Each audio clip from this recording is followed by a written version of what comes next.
Mi nombre es Allen Bateman Pinzón, soy profesor de la Universidad Politécnica de Cataluña en la especialidad de ríos y me han invitado a Agrotec para dar un poco la opinión acerca de las inundaciones que pueden haber en la zona.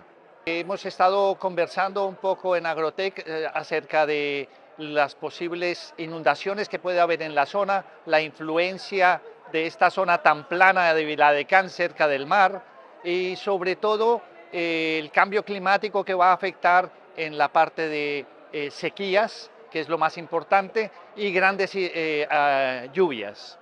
Se ha hablado bastante de robótica, de elementos tecnológicos para ayudar a la agrotecnología, pero seguramente lo más importante que se ha dicho es que las infraestructuras actuales y la consideración de sequías y lluvias todavía no está resuelto. Así que primero hay que avanzar en la parte básica, inundaciones, sequías e infraestructuras, y después avanzar en la parte tecnológica. También se ha conversado un poco en el futuro.